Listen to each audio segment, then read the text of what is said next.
30 تک کے. ہاں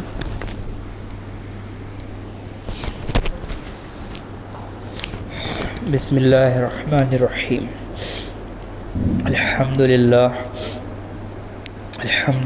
نحمده ونستعینه ونستغفره ونؤمن به ونتوکل علیہ ونعوذ باللہ من شرور انفسنا ومن سیئات اعمالنا من يهده الله فلا مضل له ونشهد ان لا اله الا الله ونشهد ان محمدا عبده ورسوله. اعوذ باللہ من الشیطان الرجیم. بسم اللہ الرحمن الرحیم. قل هذه سبیلی ادعو الی اللہ علی بصیرۃ انا ومن اتبعنی. صدق اللہ العظیم. میرے بھائیو، بزرگو، دوستو، اللہ تعالیٰ کا احسان ہے، اس کا کرم ہے کہ اللہ نے مجھے اور آپ کو ایمان کی دولت سے نوازا. ایمان کا مل جانا یہ اللہ کی طرف سے انعام ہے، میرا آپ کا کمال نہیں. ہم ہماری مرضی سے کچھ بھی نہیں کر سکتے. نیکی کرنے میں بھی ہم اس کے محتاج ہیں، گناہ سے بچنے میں بھی ہم اس کے محتاج ہیں. کوئی تہجد گزار بن جائے یہ اس کا کمال نہیں ہے، کوئی عالم بن جائے یہ اس کا کمال نہیں ہے، کوئی تقوی والا بن جائے یہ اس کا کمال نہیں ہے، کوئی ڈاکو بن جائے یہ اس کا قصور نہیں ہے. پورا کے پورا نظام اللہ کی طرف سے ہے. کس کو کیا کرنا ہے، کیا دینا ہے، کیسا کرنا ہے، یہ پہلے سے طے ہے. ماحول کے اثرات پڑتے ضرور ہیں. دینداری کے ماحول میں رہیں گے آدمی دیندار بنے گا، بے دینی کے ماحول میں آدمی رہے گا، بے دینی کے اثرات زندگی کے اندر آئے گے. بہرحال ہم ایمان والے ہیں، اس میں ہمارا کمال نہیں ہے. اور جو ایمان مجھے اور آپ کو ملا ہے وہ قربانی چاہتا ہے. بغیر قربانی کے دین زندگی کے اندر نہیں آ سکتا. بغیر قربانی کے ہم اللہ کو نہیں پہچان سکتے. بغیر قربانی کے ہم آخرت کو نہیں پہچان سکتے. میرے دوستو، ہمارے پاس میں برا مت لگنے دینا، ایمان نہیں ہے، ہمارے پاس میں عقیدہ ہے. ماں باپ سے جو ہم کو ملا ہے، اللہ کو مانو، آخرت کو مانو، رسول کو مانو، قرآن کو مانو، انبیاء کو مانو، فرشتوں کو مانو، یہ عقیدہ ہے ہمارا. وہ ایمان میرے آپ کے پاس میں موجود نہیں ہے، الا ماشاء اللہ کسی کا ہوگا. لیکن وہ ایمان جو آخرت کو سوچنے پر مجبور کر دے، وہ ایمان جو اللہ سے تنہائی میں ڈرنے پر مجبور کر دے، وہ ایمان جو کسی کا مال اپنے ملک میں لینے پر مجبور کر، کسی کا دبانے سے آدمی اپنے آپ کو بچا لے. کسی کا 1 روپیہ دبا لیا، کسی کا 1 بالش دبا لیا، کسی کا 1 ایکڑ دبا لیا، اتیکرمن کر لیا، اس پہ گھر بنا لیا، اس کو فروخت کر دیا، وہ پیسے مسجد کے کھا لیا، مدرسے کے کھا لیا. میرے دوستو، یہ جو نظام قائم ہوتا ہے، یہ خیانت کا نظام جو قائم ہوتا ہے، یہ اثرات دنیا کے ہیں، دنیا کے. اگر ہمارے پاس میں وہ ایمان ہوتا کہ مجھے میرا اللہ دیکھ رہا ہے، ہمارے پاس میں وہ ایمان ہوتا کہ مجھے آخرت کے بارے میں تیاری کرنے ہیں، ہمارے پاس میں اگر وہ ایمان ہوتا کہ میرے زندگی کا مجھے حساب دینا ہے، میرے پاس میں وہ ایمان ہوتا جو مجھے پل صراط پر سے گزرنا ہے، یہ یقین دل کے اندر آ جائے، تو میرے دوستو ہماری زندگی خود بخود صحیح چلتی، خود بخود زندگی صحیح چلتی. اور وہ ایمان صحابہ کرام رضی اللہ عنہم اجمعین کا تھا. صحابہ کرام رضی اللہ عنہم اجمعین کا ایمان وہ تھا جو تنہائی میں اللہ سے ڈرتے تھے. گھر کے اندر بچہ بھوکا ہے، مہمان گھر کے اندر آ رہا ہے، بچے کو بھوکا سلا دیا، مہمان کو کھانا کھلایا. میرے دوستو، یہ ایمان جو اپنے بچے کو بھوکا سلا دے اور مہمان کو کھانا کھلا دے، یہ ایمان کب بنتا ہے؟ جب ایمان پر محنت ہوتی ہے. صحابہ کرام رضی اللہ عنہم اجمعین نے اس ایمان پر محنت کی ہے، اور محنت کی مدت علماء نے بتائی ہے 13 سال. پورے 13 سال ایمان یقین کو بولا گیا، پورے 13 سال ایمان یقین کے متعلق محنت کی گئی. آخرت کو بولا گیا، اللہ کو بولا گیا، اللہ کی قدرت کو بولا گیا، تو میرے دوستو وہ اللہ کو بولنے کی وجہ سے، آخرت کو سوچنے کی وجہ سے، محنت کی وجہ سے، مجاہدوں کی وجہ سے اللہ نے ان کو وہ ایمان دیا کہ سامنے لڑکی موجود ہے، شراب موجود ہے، بھوک ہے، پیاس ہے، لیکن اپنے آپ کو کنٹرول میں کیا ہوا ہے۔ یہ کنٹرول میں کس نے کیا میرے دوستو؟ اس ایمان نے جو ایمان محنت سے بنا تھا، وہ ایمان محنت سے بنا تھا۔ آج میرے دوستو ہمارے پاس میں وہ عقیدہ ہے، ہم محنت کرنے کے لیے تیار نہیں۔ کوئی آدمی اگر ڈاکٹر بننا چاہے وہ محنت کے لیے تیار ہے، کوئی ماسٹر بننا چاہے وہ محنت کے لیے تیار ہے۔ آدمی کو کارپینٹر بننا ہے، اس کو مستری بننا ہے، اس کو کوئی بھی فیلڈ کے اندر جانا ہے، تو یہ بات دل کے اندر بالکل تسلیم آدمی کر لیتا، نہیں بھائی محنت کرنا پڑتا، محنت کے بغیر تھوڑی کچھ ہوتا، محنت کے بغیر تھوڑی۔ ڈاکٹر 5 سال کی پڑھائی کر لیتا، 5 سال کی پڑھائی کرنے کے بعد میں گورنمنٹ کی طرف سے اس کو انٹرنشپ اس کو کرنا ہی پڑتا۔ لوگ اشکال اٹھاتے، بھئی ان کی ڈگری تو آ گئی لیکن انہوں نے پریکٹس کہاں کرے؟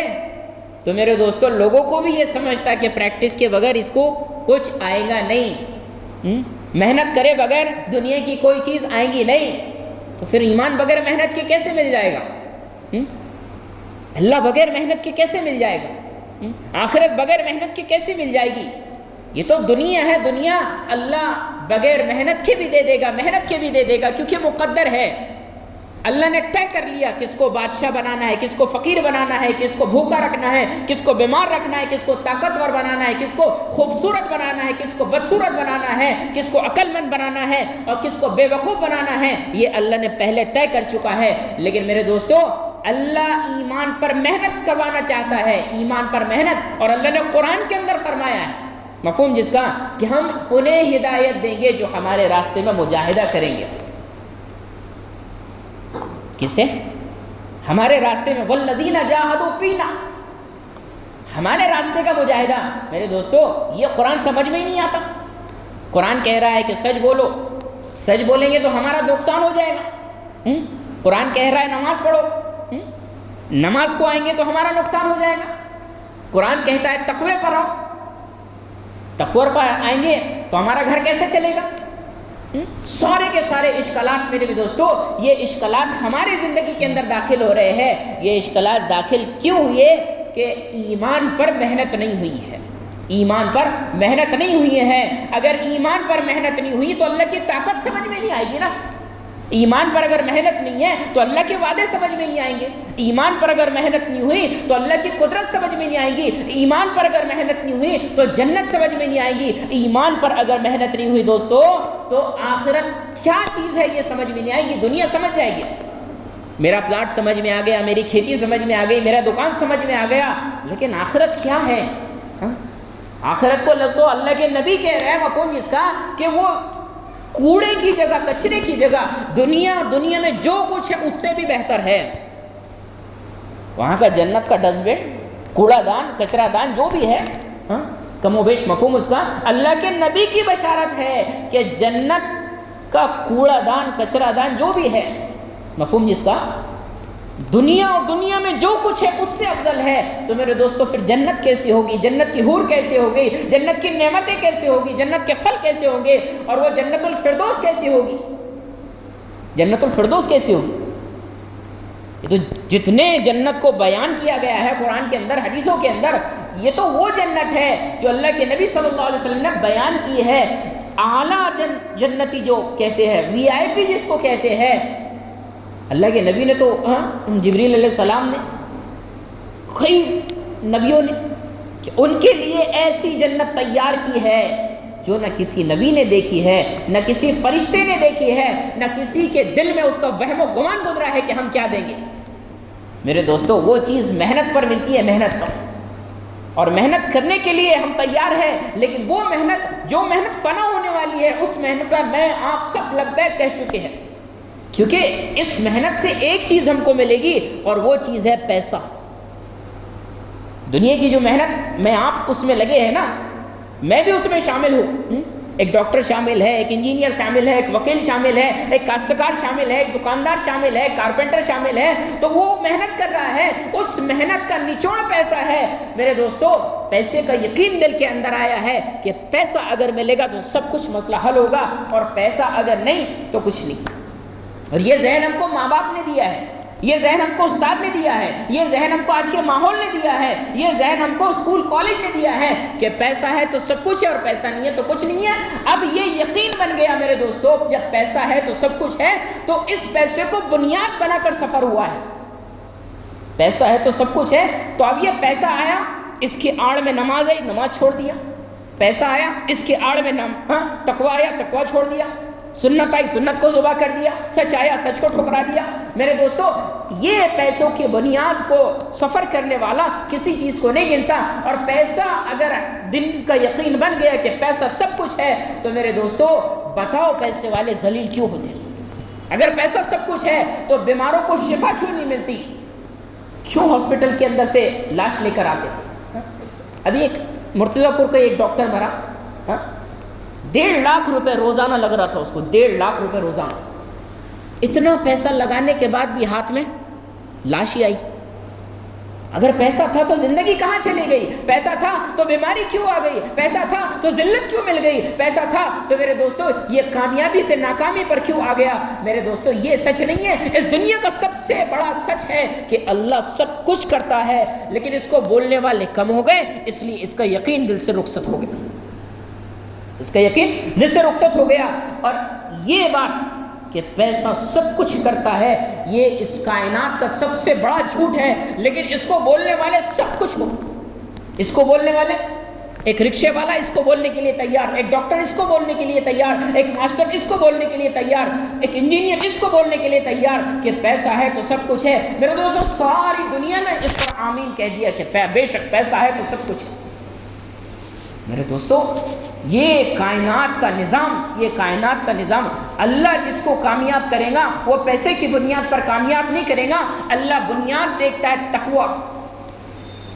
خاندانوں پر اللہ کامیاب نہیں کرتا۔ بڑے بڑے خاندان والے آئے، اللہ نے نست و نابود کر دیا۔ اللہ کے نبی صلی اللہ علیہ وسلم سے بڑھ کر کس کا خاندان ہو سکتا ہے جی؟ لیکن اللہ کے نبی کے خاندان کا ابو لہب، قرآن میں اس کے ناکامی کی گواہی دے رہا ہے۔ یہ ناکامی کس کی ناکامی ہو رہی ہے؟ یہ خاندان والے کی ناکامی ہو رہی ہے، خاندان والے کی ناکامی۔ ہمارا ساتھی بہت بڑا عہدے والا ہے، ہمارے چچا بہت بڑے عالم ہیں، ہمارے ابا بہت بڑے تقوی والے ہیں۔ میرے دوستو تقوی اس کا اس کے ساتھ میں، عالم وہ اس کا ہے۔ ہر ایک کو اپنی قبر کے اندر جانا ہے، اپنی زندگی کا حساب دینا ہے۔ حضرت فاطمہ رضی اللہ عنہ جیسی شخصیت، وہ ان کے حیا کا بیان خود کر رہی ہے، علی میرے جنازے کو رات کے اندھیرے کے اندر لے کے جانا تاکہ کسی غیر محرم کی نگاہ بھی میرے جنازے پہ نہ پڑے۔ ایسی کائنات کی مقدس عورت قبر کے اندر جا رہی ہے۔ حضرت ابو ذر غفاری رضی اللہ عنہ کہہ رہے ہیں قبر سہولت کا معاملہ کرنا، تیرے اندر ایسی شخصیت آ رہی ہے جو اللہ کے نبی صلی اللہ علیہ وسلم کی لخت جگر ہے، حضرت علی کی بیوی ہے، حضرت حسن حسین کی ماں ہے، جو جنت کے نوجوانوں کے سردار ہیں۔ اللہ نے قبر کو گویائی دے دی۔ ابو ذر یہاں پر حسب نسب نہیں چلتا، یہاں پہ خاندان نہیں چلتا، یہاں پہ اعمال چلتے ہیں، یہاں پہ تقویٰ چلتا ہے۔ اگر اس کے اعمال جنت والے ہوں گے، اگر اس کے اعمال اللہ کے رضا والے ہوں گے تو میں اس کے لیے جنت کا باب ہوں، اگر اس کے اعمال اللہ کے ناراضگی والے ہوں گے تو میں اس کے لیے جہنم کا گھڑا ہوں۔ میرے دوستو یہ حضرت فاطمہ رضی اللہ عنہ کی بات ہے۔ حسب نسب اللہ کے یہاں پر نہیں ہے کہ اللہ خوبصورتی پہ کامیاب کر دے گا اور بدصورتی پہ ناکام کر دے گا۔ حضرت بلال رضی اللہ عنہ رنگ کے کالے ہیں، لیکن کتنی بڑی بشارت ملی ہے۔ اللہ کے نبی صلی اللہ علیہ وسلم کہہ رہے ہیں میں جنت میں چل رہا ہوں تو تیرے قدموں کی آواز میں نے سنی ہے، تیرا عمل کیا ہے؟ عمل بتایا اللہ کے نبی کو۔ میرے دوستو وہ محبت تھی اللہ حضرت بلال کی، ساری مکہ کے اندر گھسیٹے جا رہے ہیں، کوڑے مارے جا رہے ہیں لیکن زبان سے عہد نکل رہا ہے، ہمارے ایسا برداشت نہیں کر سکتا اس کو۔ ہمارا ایمان اتنا کمزور ہے کہ میرے دوستو اگر گلے پہ چھری رکھ دیے جائے تو شاید زبان سے کوئی اور چیز نکل جائے، الا ماشاء اللہ۔ ہم نماز چھوڑنے کے لیے تیار، روزہ چھوڑنے کے لیے تیار، تقویٰ چھوڑنے کے لیے تیار ہو جائیں گے، کیونکہ ہمارا ایمان کمزور ہے، اور کمزور چیز آدمی کو کھڑا نہیں کر سکتا۔ کمزور جسم کوئی کام نہیں کر سکتا، تو ہمارا کمزور ایمان، ہماری کمزور روح یہ اللہ کو راضی نہیں کر سکتی۔ جیسا ہمارا بدن ہے، بدن کے اندر اگر بیماریاں بھر گئی تو میرے دوستو وہ بریانی بھی اس کو کڑوی لگے گی، میٹھا حلوہ بھی اس کو کڑوا لگے گا۔ تو بریانی میں کوئی فالٹ نہیں، حلوے کے اندر کوئی فالٹ نہیں، اس کے ایمان کے اندر فالٹ ہے، اس کے روح کے اندر فالٹ ہے، اس نے کھانے کو بدنما کر دیا، بغیر ذائقے والا بنا دیا۔ جیسے آدمی کی بیماری اس کو کھانے پر آمادہ نہیں کرتی، اسی طرح روح کی بیماری اس کو اعمالوں پہ آمادہ نہیں کرتی۔ صحابہ کرام رضی اللہ عنہم اجمعین کی تکبیر اولیٰ فوت ہو جاتی، تکبیر اولیٰ اس پہ غم ہوتا، جماعت اگر چھوٹ جاتی اس پر افسوس ہوتا ہے، جماعت اگر چھوٹ جاتی اس پر افسوس ہوتا۔ ہم سجدے ایسے ہی چھوڑ دیتے نا، مہمان گھر پہ آ گئے چھوٹ گیا، گراہک دکان پر آ گیا چھوٹ گیا، کوئی دوست آ گیا اس میں چھوٹ گیا، کوئی پروگرام آیا اس میں چھوٹ گیا۔ شیطان تو اتنا بڑا عابد تھا، الگ الگ اللہ کی طرف سے اس کو لقب ملے ہوئے تھے، ایک آسمان پہ عابد ہے، ایک آسمان پہ زاہد ہے۔ اتنی عبادت کی کہ سارے کے سارے فرشتوں کو اللہ نے سردار مقرر کر بنا دیا، فرشتوں کو درس دیا، لیکن ایک ہی سجدہ چھوٹا میرے دوستو، ایک سجدہ۔ آدم علیہ السلام کو سجدے کا حکم کہ اس کو سجدہ کرنا ہے، آدم کو سجدہ کرنا ہے، تو میرے دوستو اسی سجدے سے انکار کر دیا۔ ایک سجدے کے انکار پر اللہ نے ساری عبادتوں کو رد کر دیا۔ ہم کتنے روزانہ کے سجدے غائب کرتے ہیں، کبھی سوچے ہم نے؟ ہمارے پاس تو ویسی عبادت نہیں ہے جو عبادت شیطان نے کی تھی۔ اتنا ہمارا لیول نہیں بڑھا کہ اللہ نے ہم کو فرشتوں کا سردار مقرر کر دیا۔ اتنا لیول بڑھنے کے بعد بھی اللہ نے سب کے سب اس کا رد کر دیا ایک سجدے کے انکار پر۔ میرے آپ کے کتنے سجدے چھوٹ رہے، میرے آپ کے اتنے سجدے چھوٹ رہے، یہ وجہ کیا ہے میرے دوستو؟ یہ وہ کمزور ایمان ہے جو کمزور ایمان میری آپ کی زندگی کے اندر داخل ہو چکا ہے، اور یہ کمزور ایمان اسی لیے ہے کہ میں نے آپ نے ایمان کو بنانے کے لیے محنت نہیں کی۔ جتنی بھی چیزیں ہیں محنت چاہتی، بغیر محنت کی کوئی چیز وجود میں نہیں آ سکتی۔ ایک فین بنانا ہے اس کو محنت لگیں گی، ایک گھر بنانا ہے اس کو محنت لگیں گی، دکان بنانا ہے اس کو محنت لگیں گی، کھیت کاشت کرنا ہے اس کو محنت لگیں گی۔ تو پھر میرے دوستو جو چیزیں ہم کو نظر آ رہی ہے سب کے سب چیزوں پر آدمی محنت کرتا ہے۔ اگر کوئی بغیر محنت کے آدمی دعویٰ کر لے کہ بغیر محنت کے کھیت بن جاتا ہے، بغیر محنت کے دکان سیٹ ہو جاتی ہے، بغیر محنت کے چیزیں بن جاتی ہے، تو لوگ اس کو کہیں گے بیوقوف ہو گیا، پاگل ہو گیا۔ ہم اس کو پاگل کہیں گے۔ کون؟ جو کہیں گے کہ بغیر محنت کے سب کچھ ہو جاتا، اور وہ شخص اس کے بارے میں ہم کیا کہیں گے؟ جو بغیر محنت کے اعمال بن جائے، بغیر محنت کے ایمان بن جائے۔ میرے دوستو نبی کریم صلی اللہ علیہ وسلم کی صحبت ملی ہے، اس صحبت کے بعد اللہ کے نبی صلی اللہ علیہ وسلم نے صحابہ سے محنت کرائی ہے، اور صحابہ سے محنت کرانے کے بعد اللہ کے نبی صلی اللہ علیہ وسلم صحابہ کو حکم دے رہے ہیں روزانہ ایمان کے تذکرے کرو۔ تمہارے روزانہ ایمان کے تذکرے تمہارے ایمان کو بڑھائیں گے، اور تمہارے ایمان کی بڑھوتری تم کو اللہ کے قریب کرے گی، تمہارے ایمان کی بڑھوتری تم کو اللہ کا مقرب بنائیں گی، اور وہ تم اللہ کے جب مقرب بنو گے تو جو تم دنیا کے اندر کام کرو گے اللہ ان کاموں کو قبول کرے گا۔ تم جیسے فیصلے چاہتے ہو اللہ ویسے فیصلے آسمانوں سے اتارے گا، لیکن کب؟ جب تم اپنے آپ کو اللہ کے مطابق ڈھالو گے۔ جب تم اللہ کے مطابق ڈھالو گے، جب یہ نظر صحیح دیکھنے والی بن جائے گی، جب یہ کان صحیح سننے والا بن جائے گا، جب یہ بدن صحیح لباس پہننے والا بن جائے گا، جب یہ پیٹ یہ حرام لقمے کو چھوڑنے والا بن جائے گا، تو میرے دوستو ایسا نظام اللہ قائم کرے گا جو نظام انسانیت چاہتی ہے۔ ہر ایک انسان چاہتا ہے کہ میں کامیاب ہو جاؤں، ہر ایک انسان چاہتا ہے کہ میری عزت بڑھے، ہر ایک انسان چاہتا ہے کہ مجھے لوگ محبت کرنے والے بنے۔ تو میرے دوستو یہ محبت، عزت، یہ تو سب اللہ کی طرف سے تقسیم ہوتی ہے. ہاں کوئی اپنی مرضی سے کسی کے دل کے اندر محبت نہیں ڈال سکتا. اپنے بچے سے اگر محبت کروانی ہے تو ضروری نہیں کہ ہمارا بچہ ہم سے محبت کرنے والا بن جائے، بیوی ہم سے محبت کرنے والی بن جائے، ہمارے ماں باپ ہم سے محبت کرنے والے بن جائے. یہ محبت تو دلوں کے اندر ڈالی جاتی ہے، اور ڈالنے کا حق اللہ تعالیٰ نے مخلوق کو نہیں دیا ہے. ڈالنے کا حق اللہ تعالیٰ نے اپنے اس میں رکھا ہے، اپنے اختیار میں رکھا ہے کہ کس کی محبت ڈالنا ہے. وحشی جانوروں کے اندر اللہ محبت ڈالتا ہے، پھاڑ کھانے والے جانوروں کے اندر اللہ محبت ڈالتا ہے. اس لیے وحشی جانور اپنے بچوں پہ شفقت کرتے ہیں. اگر محبت نہ ڈالے نا تو وحشی جانور اپنے بچوں کو پھاڑ کے کھا لے. ایسے پھاڑ کھانے والے جانوروں کو بھی اللہ تعالیٰ نے صحابہ کے تابع کیا ہے. اور تابع کیوں کیا ہے میرے دوستو؟ کہ صحابہ ویسے بن گئے تھے جیسے اللہ چاہتا ہے. ان کا مال اللہ کے نام پہ لگتا تھا، ان کی جان اللہ کے نام پہ لگتی تھی، ان کے جذبات اللہ کے نام پہ لگتے تھے، ان کی زندگی اللہ رسول کے تابع تھی. میرے دوستو اس زندگی کو اللہ رسول کے تابع کرنے کے لیے صحابہ کرام رضی اللہ عنہم اجمعین نے جو 13 سال کا عرصہ گزارا ہے نا، وہ اللہ نبی، اللہ اس کے رسول کے تابع ہو کر گزارا ہے. جب وہ اللہ رسول کے تابع ہوئے ہیں میرے دوستو تو سارے کے سارے کائنات کا نظام ان کے تابع ہوا ہے. ایک زمین کے پیر مارنے پر زلزلہ رک گیا ہے. مدینے کے اندر زلزلہ آیا، حضرت عمر رضی اللہ عنہ نے اپنے پیر کو مارا ہے.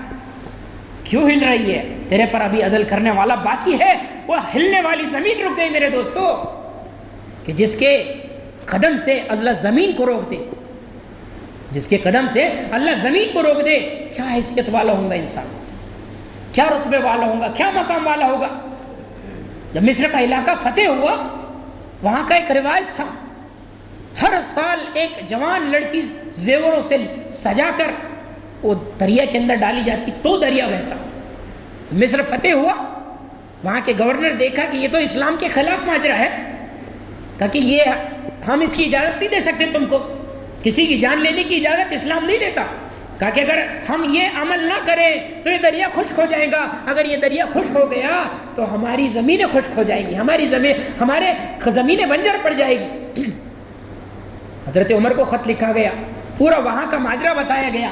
تو حضرت عمر رضی اللہ عنہ نے مصر والوں کے نام خط نہیں لکھا، حضرت عمر رضی اللہ عنہ نے دریا کے نام خط لکھا ہے. اور ہماری عقل یہ کہتی ہے کہ جو اسکول کے اندر گیا ہے وہ پڑھنا لکھنا جانتا ہے، ہماری عقل یہ کہتی ہے جو مدارس کے اندر گیا ہے وہ پڑھنا لکھنا جانتا ہے. میرے دوستو دریا کا کون سے اسکول میں ایڈمیشن ہوا تھا؟ دریا کا کون سے مدرسے کے اندر ایڈمیشن ہوا؟ لیکن خط لکھا جا رہا ہے دریا کو کہ دریا بھی اللہ کی مخلوق ہے، اور یہ حضرت عمر بھی اللہ کی مخلوق ہے. اس مخلوق کا تعلق اس خالق سے تھا. تو میرے دوستو اس خالق کا تعلق جڑنے کی وجہ سے اللہ نے مخلوق کو ان کی بات سمجھا دی. دریا کے اندر جو خط ڈالا گیا، اس دریا کے اندر جو خط ڈالا گیا اس کے اندر لکھا ہوا تھا کم و بیش مفہوم اس کا کہ اگر تو اللہ کے حکم سے بہتا ہے تو اپنے بہنے کو جاری رکھ، اگر اللہ کے حکم سے نہیں بہتا تو تیری ہم کو کوئی ضرورت نہیں ہے. جب دریا کے اندر اس خط کو ڈالا گیا 7 ہاتھ اوپر آ کر دریا بہنے لگا اور آج تک کہ خشک نہیں ہوا. میرے دوستو یہ حضرت عمر رضی اللہ عنہ کے بول تھے. یہ بولنے والا میرے دوستو ایمان کی محنت کے اندر جڑا تھا. جب ایمان کی محنت کے اندر جڑا، اس کے اندر تقوی آیا، اس تقوی کے بعد میرے دوستو اللہ نے ساری مخلوق کو تابع کیا ہے. ہمارا تو گھر کا بچہ ہمارے تابع ہونے کے لیے تیار نہیں ہے. بچے کو اگر ابھی بولو نا اس کے ہاتھ میں موبائل دے دو، موبائل لے کے بتا دو اس کے ماں باپ اس کے پاس سے، ساری کی ساری ٹریننگ اس کو مل رہی ہے. ایک سے ایک گالی اس کی زبان سے لے لو. یہ ساری کی ساری چیزیں ہماری زندگی کے اندر داخل ہو رہی. ہر بچہ فطرت اسلام پر پیدا ہوتا ہے، اس کو تبدیل کرنے والے اس کے ماں باپ ہوتے ہیں. حدیث کا مفہوم ہے. بچے نہیں کہہ رہے ماں باپ کو کہ ہم کو جینس پینٹ پہناؤ، ٹی شرٹ پہناؤ. ارے بچپن سے اس کو ڈھالو نا اس ماحول کے اندر، اس کو اللہ رسول بتاؤ نا، اس کو مدرسے کے اندر چھوڑنے والا بناؤ نا. اسکول کے اندر لے جا کے چھوڑیں گے، ٹیوشن کے اندر لے جا کے چھوڑیں گے، اور مدرسے کے اندر کون لے کے آئیں گا؟ ان کو تعلیم کون دلائیں گا؟ ان کو اللہ کون سمجھائے گا؟ ان کو رسول کون سمجھائے گا؟ ان کو آخرت کون سمجھائے گا؟ ان کو ماں باپ کون سمجھائے گا؟ ان کو حقیقت کون سمجھائے گا کہ دنیا یہ دھوکے کا گھر ہے اور آخرت حقیقت ہے؟ یہ سمجھانے کا کام ماں باپ کا تھا، اور ماں باپ بھی میرے دوستو دنیا دار بن گئے تو ان کو سمجھائے گا کون؟ جو ماں باپ کی تعلیم ہوگی وہ منتقل ہوگی اولاد کے اندر، ماں باپ کی تعلیم اولاد کے اندر منتقل ہوگی. اس لیے ماں باپ بھی دین کی محنت کرنے والے بنے اور یہ بچے بھی دین کی محنت کرنے والے بنے تاکہ یہ ماحول، یہ معاشرہ دینداری والا بنے. تو میرے دوستو ان کی جان اور مال اللہ کے نام پہ لگے گا. جب جذبات، ایمان، یقین یہ سارے کے سارے درست ہو جائیں گے تو میرے دوستو اللہ ایک فیصلہ کرے گا اور وہ فیصلہ کامیابی کا ہوگا کہ دنیا میں بھی کامیاب ہے، آخرت میں بھی کامیاب ہے. اس کامیابی کو حاصل کرنے کے واسطے جان اور مال کا صحیح استعمال ہو جائے. ہماری مساجد یہ 100% آباد ہو جائے، ہمارے مدارس یہ 100% آباد ہو جائے، ہم مکتب کو وقت دینے والے بنے، مدارس کو وقت دینے والے بنے، اپنے گشتوں میں شرکت کرنے والے بنے، مشورے کے اندر شرکت کرنے والے بنے. میرے دوستو یہ ہماری ذمہ داری ہے. مال کو اللہ کے نام پر لگاؤ. قرآن کے اندر کم و بیش اللہ نے 82 جگہ خرچ کرنے کا حکم دیا ہے. اللہ خرچ کرنے والے کو پسند کرتا ہے. اور کون سا خرچ؟ جو اللہ کے نام پہ خرچ ہو. یہ نہیں کہ اللہ نے خرچ کرنے کا حکم دیا تو چلو جینس کے پینڈا ہی لاتا میں 10 لاکھ، ایپل فون لے کے آتا. میرے دوستو اللہ نے مال خرچ کرنے کا کہا ہے لیکن کہاں کہا ہے اس کا بھی پتہ ہو. اس لیے میرے دوستو ہماری زندگی کی صحیح ترتیب قائم ہو. اور صحیح ترتیب کب قائم ہوگی؟ جب ہم اس کو وقت دیں گے، ہم اس کو سدھارنے کے لیے وقت دیں گے. اب ہم یہ نہیں کہتے کہ امت بگڑ گئی ہے، یہ امت صحیح راستے سے بھٹک گئی ہے اور صحیح راستے سے بھٹکا ہوا یہ صحیح راستے پر لے کر آنا یہ ہماری ذمہ داری ہے. چند لوگ بیٹھے ہیں مشورے کے اندر، ان کی ذمہ داری ہے. اور ان کی ذمہ داری کیا ہے کہ جتنی ہماری مسجد کے اطراف کے اندر گھر ہے یہ ہر گھر کے اندر ایک پیغام پہنچ جائے کہ 100% دینداری ہمارے گھروں کے اندر ہو. جتنی بھی مستورات ہیں وہ ہفتے واری تعلیم کے اندر شرکت کرنے والے بن جائے. جتنے بھی بچے ہیں یہ اپنے مکتب کے اندر آنے والے بن جائے. جتنے بھی بالغ مرد ہیں یہ اپنے شب گزاری کے اجتماع کے اندر شرکت کرنے والے بن جائے تاکہ ان کا مزاج دینداری والا بنے. اور یہ مزاج دینداری والا بنے گا تو اپنی یہ جان اور مال کو صحیح جگہ لگائے گا. میرے دوستو جب مزاج دینداری والا بن جائے گا، جان مال کا صحیح استعمال ہوگا تو اللہ اس جان مال کے صحیح استعمال کی وجہ سے کامیابی کے فیصلے کریں گے. ہم اپنے مال کو صحیح استعمال کریں، ہم اپنی جان کو صحیح استعمال کریں. 4 مہینے لگائے اپنے مسجد کے اندر مشورے کے اندر بیٹھے، تقاضے ہمارے سامنے آئیں گے، ان تقاضوں کو پورا کریں. میرے دوستو 3 دن کے تقاضے ہیں، 4 مہینے کے تقاضے ہیں، یہ سارے کے سارے تقاضے ہم کو پورا کرنا ہے. ان تقاضوں کو پورا کرنے کے لیے ایمان چاہیے، ان تقاضوں کو پورا کرنے کے لیے جذبات چاہیے. وہ جذبات ہم کو دھیرے دھیرے محنت کرنے کے بعد ہی ملیں گے. تو کریں گے ساتھی. اللہ تعالیٰ کہنے سننے سے زیادہ عمل کرنے کی توفیق عطا فرمائے. ہمارے مسجدوں کے اندر جو اخراجات ہوتے ہیں اس کے اندر بھی بڑھ چڑھ کے حصہ لیں.